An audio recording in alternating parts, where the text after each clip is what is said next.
ये यहां से आया, देखो log 10 करो ना 2 रेज टू पावर 52, क्योंकि इफेक्टिव डिजिट्स क्या है आपके 52, राइट। मेंटिसा में कितने 52, तो 2 रेज टू पावर 52 उसका log 10 लो 15.65 आया था, तो that means approximately 15 to 16 digits. तो ये फंडा वहां से आया, राइट। इसका जो इंटरनल जो वर्किंग थी वाई 15 टू 17 डिजिट्स, राइट, वो इस वजह से आया।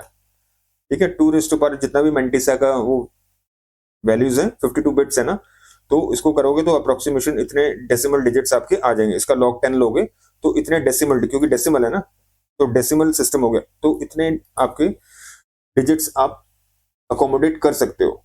लेकिन रिलायबल कितना है 15, 17 तक जा सकते हो, रिलायबल है 15, तभी ये बोलते हैं 15 से 17 डिजिट्स, राइट। 15 से 17 डिजिट्स, पर 15 रिलायबल है, 15 के ऊपर कुछ भी है वो अनरिलायबल होगा, राइट। चलिए देखो यहां क्लियरली कह रहा है अ फ्लोट डज नॉट गारंटी, एक मिनट दोबारा से कर देता हूं इसको मैं।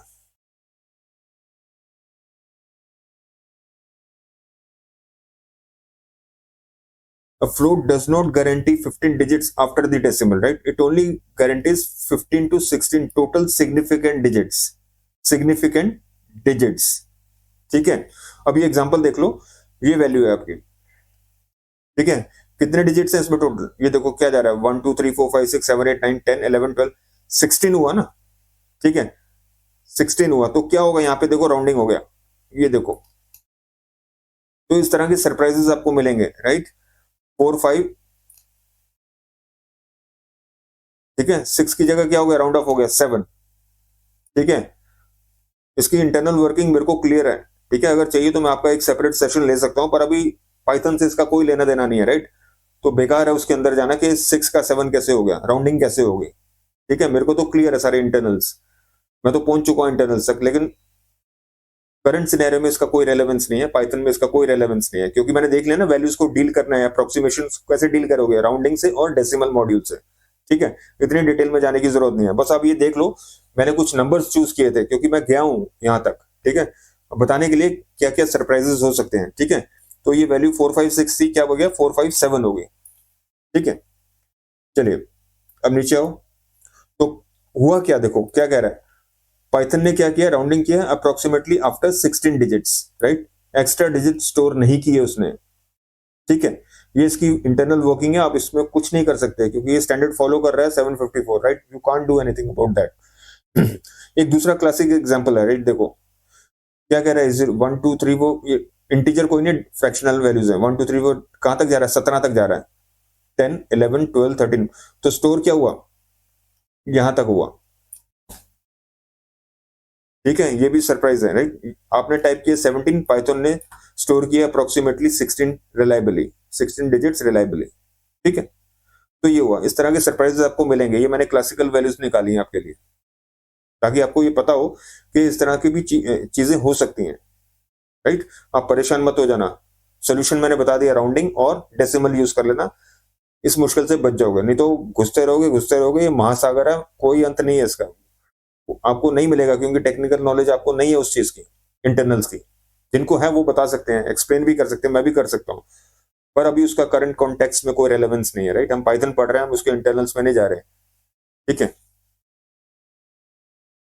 चलिए, तो हमेशा एक हम रूल बना लो, अज्यूम 15 डिजिट्स ऑफ, 15 डिजिट्स तक रिलायबिलिटी है, 16 17 18 आ सकते हैं, लेकिन कोई रिलायबिलिटी नहीं है, 15 तक है, ठीक है, 15 तक है। अब ये देखो असली जो मैं चीज कह रहा था, what does 15 to 16 total significant digits mean, ठीक है। It means total number of meaningful digits in a number. Count कहां से कर रहे हो, फर्स्ट नॉन जीरो डिजिट से, फर्स्ट नॉन जीरो डिजिट से, right, till about 15 to 16 regardless of where the decimal point is, right. इसका क्या मतलब हुआ, 15 digits after the decimal point, no, 15 digits before the decimal point, no. It means ये 15 to 16 digits in the entire number, ठीक है, 15 से 16 entire number में, decimal से पहले भी डेसिमल के बाद भी, तो मतलब इंटीजर और फ्रैक्शनल वैल्यू फ्रैक्शन डिजिट्स हैं वो कितने होने चाहिए, 15 से 16। ठीक है, अभी शायद थोड़ा क्लियर नहीं है, अभी देखो मैं एग्जांपल से क्लियर करता हूं इसको। ये देखो, ये वैल्यू है, ठीक है, ये इंटीजर वैल्यू है, इसमें डेसिमल्स नहीं है, ठीक है। तो स्टोर ये एक्यूरेटली स्टोर होगा, क्यों, ये 15 डिजिट्स है ना, 15 डिजिट्स, ठीक है। देखो जीरो बीच में आया है, स्टार्टिंग में जीरो नहीं था, बीच में आया है, तो एलिजिबल है, ये काउंट हो जाएगा, ठीक है। अब ये देखो, दूसरा दूसरा एग्जांपल देख लो, इसमें 16 डिजिट्स हैं, ठीक है। This is at the edge, may और मे नॉट बी एग्जैक्ट, क्यों, क्योंकि रूल क्या कहता है, 15 डिजिट्स होने चाहिए सिग्निफिकेंट, लेफ्ट और राइट दोनों के मिला के, ठीक है।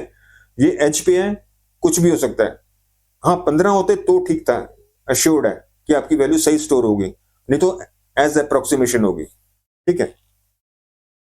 आ जाओ अगली वैल्यू पे, ये देखो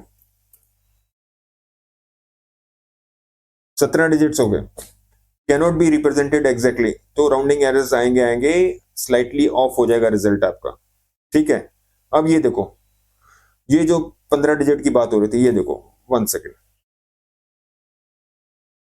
ये 15 डिजिट है, बिल्कुल है, 3 डिजिट पहले हैं और बाकी डिजिट्स वहां पे हैं, तो टोटल 15 हो गए, देखो 1 2 3 4 5 6 7 8 9 10, टोटल 15 हो गए, तो एग्जैक्टली वैल्यू स्टोर हो जाएगी। ये क्या है, ये भी 15 डिजिट्स हैं, टोटल डिजिट्स डेसिमल से पहले और डेसिमल के बाद, लेकिन ये क्या है, स्टार्ट कहां से हो रहा है, यहां से, तो ये डिस्कार्ड हो जाएंगे आपके।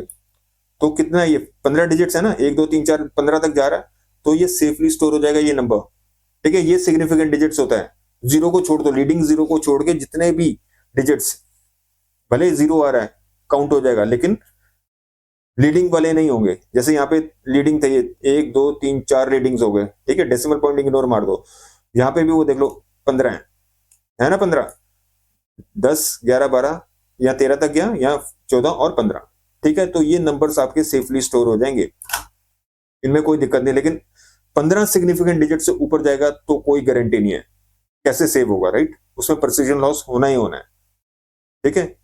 तो सेफ लिमिट है 15, 15 से ऊपर कुछ भी जाएगा, 16 तक ठीक हो सकता है, ठीक हो ना हो, लेकिन गारंटी कोई नहीं है। गारंटी कब तक है, 15 तक, total significant digits left and right दोनों, लीडिंग जीरोस को छोड़ के, ठीक है, ये कंसेप्ट है। अब मेरे ख्याल ये चीज क्लियर होनी चाहिए, ओके। फिर भी अगर कोई डाउट है कमेंट करो, ठीक है, मैं जरूर आपको हेल्प आउट करूंगा, ठीक है, जो भी क्वेरी होगी मैं उसको सॉल्व कर दूंगा, ठीक है, ताकि कोई भी डाउट नहीं रहेगा, ठीक है। ये इंपॉर्टेंट कॉन्सेप्ट्स हैं, इंटरव्यूज में पूछ सकते हैं, राइट, क्योंकि इंटरव्यूअर के दिमाग का कुछ नहीं पता होता, जब आप 2 3 क्वेश्चन सही कर देते हो ना, तो फिर वो अंदर डीपली जाएगा कि देखते हैं भाई कितनी नॉलेज है इसको, ऊपर से नॉलेज है कि इंटरनल्स की भी पता है इसको, ठीक है। तो इन चीजों का आइडिया लेना बहुत जरूरी है, राइट, आपकी प्रोफेशनल लाइफ में ये चीजें बहुत हेल्प करेंगी, ज्यादा you need not dig deep, more deep, right, इतना काफी है, मोर देन सफिशिएंट, ठीक है, इतना पढ़ लो, डाइजेस्ट कर लो, मोर देन सफिशिएंट, ठीक है जी। चलो यार देख लो, अगर आपकी नॉलेज के लिए, जैसे .1 को कैसे बाइनरी में रिप्रेजेंट करते हैं इंटरनली, वो रूल देख लो। देखो .1 है ना नंबर, कैसे करोगे, स्टेप 1, .1 को 2 से मल्टीप्लाई करो, 0.2 आ जाएगा, इंटीजर पार्ट 0 स्टोर कर लो, ठीक है। फिर इसको उठा के यहां पे ले आओ, ठीक है, स्टेप 2 में इसको फिर 2 से मल्टीप्लाई करो, आंसर आया 0.4, स्टोर करोगे 0, ठीक है। फिर ये इसको उठा के फिर यहां पे ले आओ, इंटू 2 करो 0.8, ठीक है, इंटेग्रल पार्ट के 0 स्टोर हो जाएगा, राइट। फिर 0.8 को यहां ले आओ, 2 से मल्टीप्लाई करो, 1.6 है, इंटेग्रल पार्ट के 1 स्टोर हो जाएगा, ठीक है। 0.6 ले लो, क्योंकि आपको डेसिमल पे वर्क करना है, क्योंकि कन्वर्जन किसका कर रहे हैं, डेसिमल का, इंटीजर का नहीं कर रहे, मतलब इंटेग्रल पार्ट का नहीं कर रहे हैं, फ्रैक्शन का कर रहे हैं, ठीक है। तो इस तरह चलते रहेंगे, और ये देख रहे हो इसके बाद रिपीट होना शुरू हो जाएगा, क्योंकि ये इनफाइनाइट है ना, 0 0 1 1 0 0, तो रिपीट होना शुरू हो गया, देखो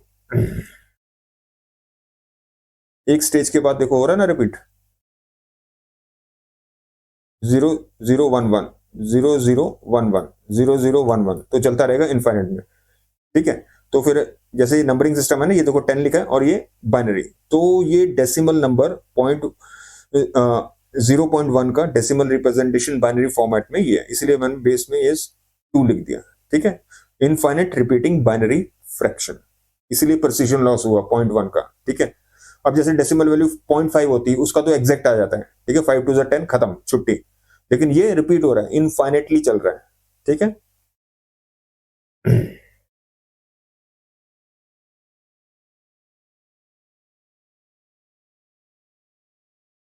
और जो आपका जो इंटीजर पार्ट है उसको कैसे करते हैं उसका भी रूल वो सबको पता है मेरे ख्याल। जैसे नंबर 27 है, 27 है, तो 2 से डिवाइड करो, रिमाइंडर 1। 2 को 13 से डिवाइड करो, 6 से, रिमाइंडर 1, सो ऑन। तो इसमें क्या करेंगे, उल्टा चलना होता है, उसमें सीधा चल रहे हो, इसमें उल्टा चल रहे हो, तो आउटपुट क्या आ जाएगा, 1 1 0 0 1 1, ठीक है। तो 27 का जो बाइनरी जो डेसिमल डिजिट है उसका बाइनरी रिप्रेजेंटेशन ये आ जाएगा, ठीक है।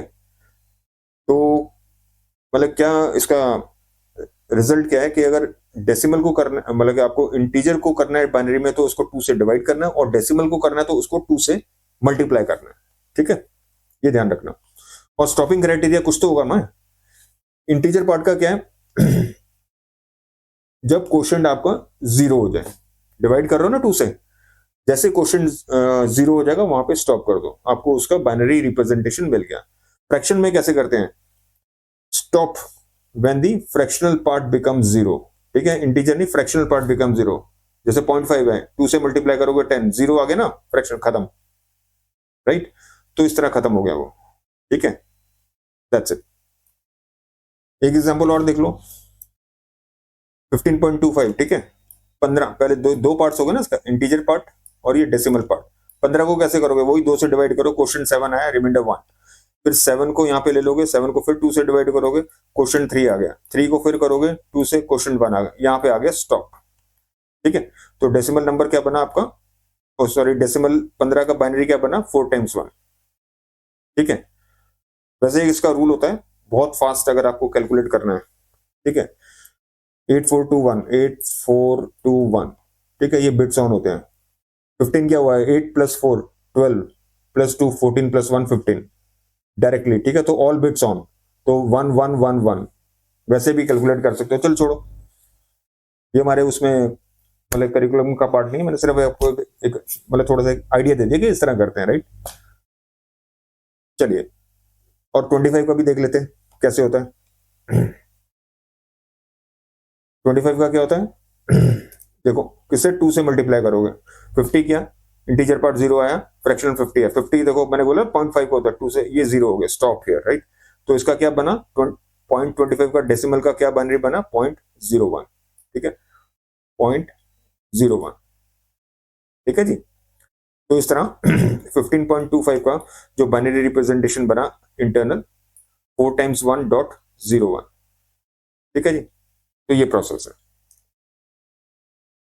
चलो यार, काफी कुछ कवर कर लिया हमने आज के सेशन में।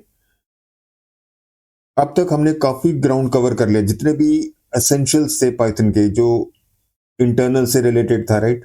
जितना भी ग्राउंड वर्क था हमने सारा कंप्लीट कर लिया, ठीक है। आपको शायद लग रहा होगा चीजें बहुत स्लो चल रही हैं, ठीक है, ये सब कुछ बहुत जरूरी था, राइट।